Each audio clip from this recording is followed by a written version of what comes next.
Shalom, kekasih Kristus yang luar biasa yang diberkati dan dipelihara di dalam kasih karunia Tuhan yang besar. Hari ini kita akan belajar lagi dari renungan firman Tuhan dari 2 Timotius pasal yang ketiga ayat yang ke-16. Masih dalam tema besar kita dalam 1 tahun, Be Strong in the Lord. Kita masih belajar dalam meningkatkan standar dalam subtema siap dilatih. Mari kita membuka di dalam 2 Timotius pasal yang ketiga ayat yang ke-16. Saya akan membacakan bagi Bapak Ibu semuanya. Segala tulisan yang diilhamkan Allah memang bermanfaat untuk mengajar, untuk menyatakan kesalahan, untuk memperbaiki kelakuan, dan untuk mendidik orang dalam kebenaran. Paulus mengingatkan kepada Timotius superioritas Alkitab yang memiliki kuasa untuk meningkatkan standar kehidupan bukan hanya bagi Timotius, tetapi bagi manusia yang menerima firman Tuhan itu dan membuka hati kehidupannya untuk firman, maka dia pasti akan mengalami peningkatan dalam standar kehidupan dia yang lebih berkualitas oleh firman Tuhan itu sendiri. Pada bagian akhir, kita bicara hari ini tentang pelatihan yang berhubungan tentang bagaimana hidup kita kemudian makin hari akan memiliki kontribusi yang bermanfaat bagi orang kebanyakan di sekitar kita semuanya. Bapak Ibu yang kekasih di dalam Tuhan. Nah, Alkitab bukan hanya berbicara tentang sebuah teori. Alkitab bukan hanya berbicara tentang sebuah teologi atau seperangkat dogmatika yang harus kita mengerti dan kita pelajari. Paulus mendorong sebuah keseimbangan antara pengertian, pengajaran, dan teori-teori yang berkaitan dengan teologi atau dogmatika menjadi sebuah praktikalitas hidup kita yang nyata. Artinya, Paulus mendorong seluruh bagian dari kehidupan kita itu menjadi seimbang antara teologi dogmatika disandingkan dengan teologi praktikalitas. Mari hari ini kita akan belajar bersama-sama bagaimana Alkitab meningkatkan kualitas hidup kita semuanya dalam sebuah pengertian yang bertemakan tentang pelatihan. Kalau kita berbicara tentang firman Tuhan itu memiliki kemampuan untuk mendidik, dalam terjemahan lain itu berhubungan dengan sebuah pelatihan. Mengapa kita harus terus dilatih oleh firman Tuhan? Mari kita belajar bersama-sama dari kebenaran firman Tuhan itu sendiri.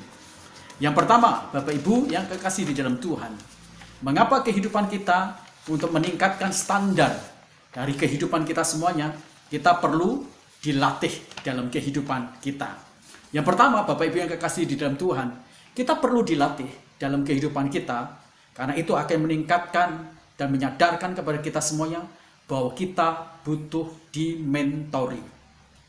Semua hal yang hebat atau orang-orang hebat yang telah mengisi sejarah di seluruh dunia, di belahan dunia ini, adalah orang-orang yang memiliki instruktur, yang memiliki orang-orang yang mendampingi dia, menjadi seorang mentor bagi kehidupan dia.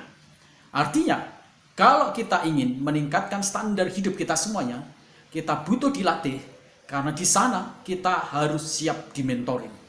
Kita tidak mungkin hebat dan cakap dengan sendirian. Bahkan tokoh-tokoh hebat, kita memaparkan bahwa semua hal yang berhubungan dengan kehebatan mereka itu berhubungan dengan pementoran. Adalah hal yang penting kalau kita bicara tentang pementoran bagi kemampuan dan peningkatan kualitas dalam segala aspek kehidupan kita semuanya. Ketika kita berbicara tentang pementoran, maka kita sedang dipindahkan dalam wilayah teori ke dalam sebuah wilayah bagaimana kita memahami tentang pernak-pernik kehidupan nyata di hidup kita semuanya secara real dan kita mengerti. Musa dimentori oleh Jitro, mertua dia. Yosua dimentori oleh Musa. Nuh dimentori bukan hanya oleh Metusaleh, tetapi juga dimentori oleh Henok yang menjadi kakek dia. Semua orang-orang yang dimentori itu kemudian akan melahirkan peningkatan dalam segala kualitas hidup dia. Bahkan murid-murid Yesus pun adalah orang yang dimentori oleh Yesus dalam kurun waktu yang 3 tahun. Kalau kita bicara tentang proses pementoran dan mementori itu sendiri, ada begitu banyak hal yang dapat kita pelajari di sana. Dalam pementoran kita menemukan teladan hidup. Dalam pementoran kita menemukan kecakapan untuk menangani dan melihat. Dalam pementoran kita diajar dan didik berkomunikasi dengan sehat. Dalam pementoran kita juga diajak untuk membangun satu relasi yang sangat baik. Jadi yang pertama, mengapa kita perlu dilatih? Karena hidup kita perlu dimentori. Yang kedua, mengapa kita perlu dilatih? Karena kita bisa akan memiliki kemampuan yang cakap makin hari makin dipertajam. Sejak lahir di dalam dunia ini, semua manusia diberikan kemampuan. Semua diberikan talenta. Semua diberikan karisma di dalam hidup kita semuanya. Tapi masalahnya adalah ternyata kemampuan, karisma, dan apa saja yang ada di dalam diri kita, perkembangannya tidaklah sama. Ada perbedaan-perbedaan yang sangat signifikan di dalam kemampuan mereka semuanya. Apa yang menyebabkan itu? Salah satu yang menjadi titik pembeda, mengapa yang satu memiliki karisma yang hebat, mengapa yang lain memiliki kemampuan yang berkembang? Karena ada orang yang berdisiplin dengan sangat tinggi, melatihnya secara luar biasa.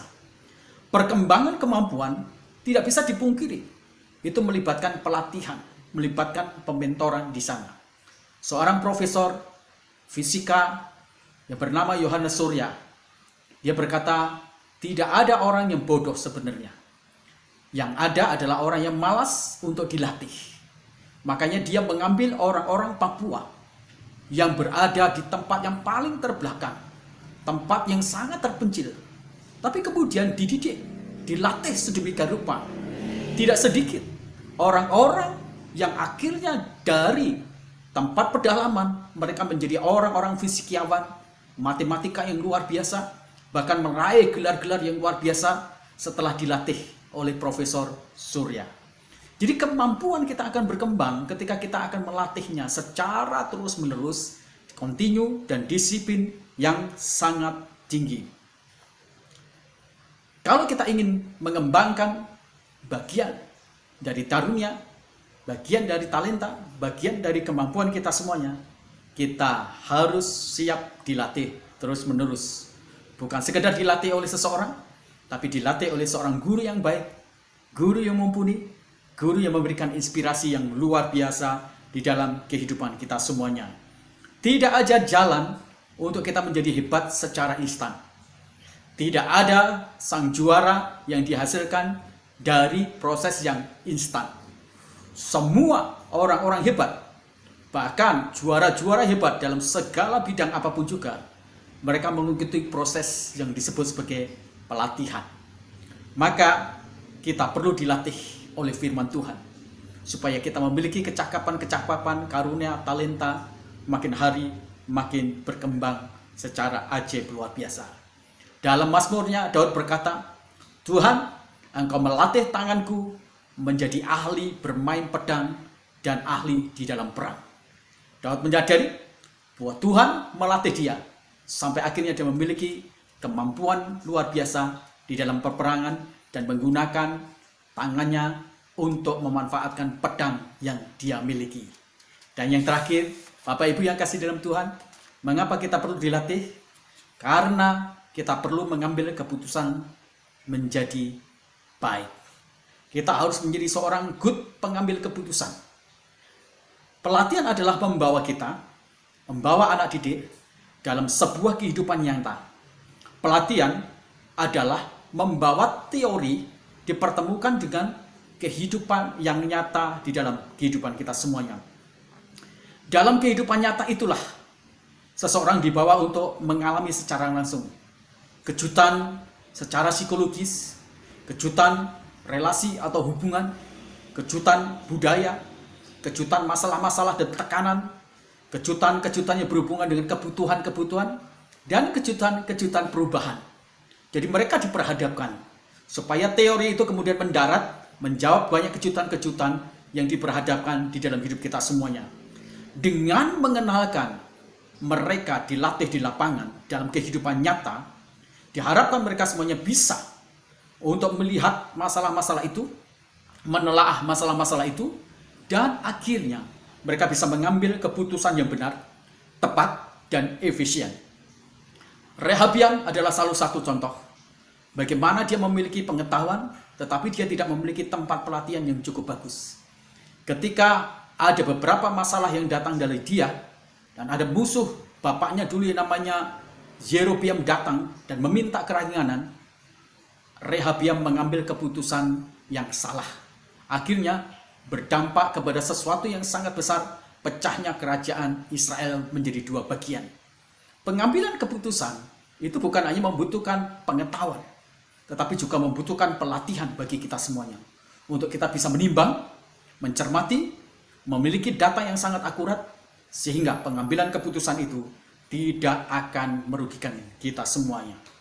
Yudas demikian juga, sekalipun dia dilatih, tapi dia tidak berkembang di dalam pelatihan itu sendiri, dia tidak berkembang dalam kapasitas menyingkapi segala sesuatu yang real ini. Akhirnya Yudas mengambil keputusan yang salah, menyerahkan Yesus, dan akhirnya Yesus dibunuh. Latihan itu bersentuhan dengan kehidupan kita secara nyata. Latihan itu bersentuhan dengan sebuah pengalaman-pengalaman kehidupan, baik itu orang yang gagal, orang yang sukses, berhasil, apapun juga, disitulah pelatihan kehidupan kita. Dan akan membuat kita menjadi bijak, akan membuat kita mengambil keputusan-keputusan dengan hikmat Tuhan juga. Mari kita menjadi orang yang siap dilatih, supaya akhirnya kita bisa merenungkan segala sesuatu tentang kehidupan, tentang masalah, tentang kejadian, tentang apapun juga, sehingga kita bisa mengambil keputusan.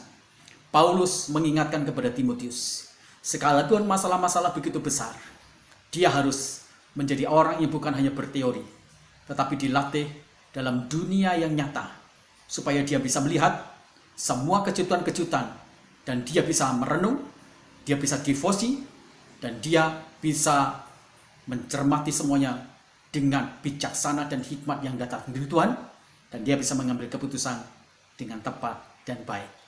Tuhan memberkati kita semuanya. Kiranya firman Tuhan terus-menerus memberikan terang bagi kita semuanya. Mari kita berdoa. Kami berterima kasih untuk kebaikan Tuhan.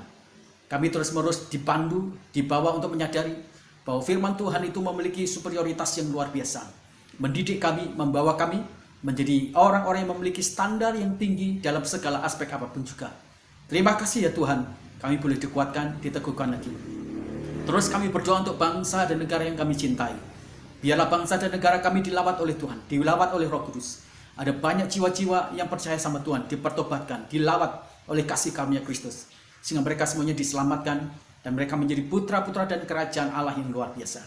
Kami berdoa untuk pemimpin bangsa kami, Presiden kami Jokowi, Wakil Presiden Ma'ruf, seluruh jajaran kementerian, supaya mereka semuanya diberikan hikmat marifat untuk mengambil keputusan-keputusan bijaksana. Memimpin bangsa dan negara kami ini takut akan Tuhan, dan membawa bangsa dan negara kami di dalam kesejahteraan dan kemakmuran, dalam keadilan, dan akhirnya seluruh Indonesia ini menjadi negara yang besar yang memberkati bangsa-bangsa lain. Kami berdoa untuk para dokter yang menangani COVID dan para suster dan siapapun juga Tuhan, supaya mereka semua dijamah, dilawat oleh Tuhan. Kami berdoa untuk proses vaksinisasi, untuk kekebalan, supaya ada imun yang begitu kuat yang muncul dari tubuh, sehingga masalah COVID ini bisa teratasi, dan kami siap melakukan aktivitas-aktivitas kami seperti biasa. Memberkati Tuhan, kekuatan di ekonomi negara kami, kesehatan di negara kami ini juga. Kami berdoa untuk sponsor, kami berdoa untuk mitra-mitra, yayasan-yayasan terus memberkati gereja kami. Engkau memberkati pelayanan mereka, memberkati keluarga mereka, bisnis mereka.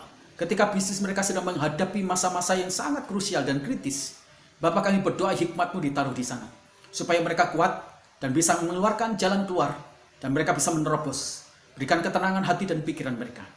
Tuhan memberkati produktivitas mereka, kapital dan modal mereka. Berkati transaksi jual beli mereka bisa berjalan dengan baik. Berkati dengan nasabah-nasabah lagi. Kami berdoa juga untuk kota kami yang kami cintai. Tuhan memberkati perekonomian di kota kami. Baik itu agrowisata, agrobisnis, baik itu perhotelan, niaga, pertanian, perkebunan, perikanan, dan peternakan. Tuhan yang memberkati, sehingga kota kami menjadi kota yang diberkati oleh Tuhan. Tuhan memberkati juga untuk kota kami, baik pemimpin, bupati, camat, kepala desa, kepala kelurahan, RW, RT. Tuhan memberkati, jadikan mereka menjadi pemimpin yang baik bagi kota kami Cipanas, sehingga sejahtera bagi kota kami betul-betul terwujud. Tuhan memberkati juga secara khusus untuk gereja kami. Tuhan, kami rindu supaya kami memiliki gedung gereja, kami memiliki tanah yang dapat kami bangun untuk mobilisasi gereja kami, kelas-kelas pemuritan bagi jemaat-jemaat kami. Tuhan memberkati orang yang bernasar untuk memberkati dan membangunkan gereja. Berkati perekonomian mereka, berkati transaksi jual beli mereka. Tuhan, Engkau campur tangan bagi mereka semuanya. Berkati hatinya, terus diteguhkan Tuhan.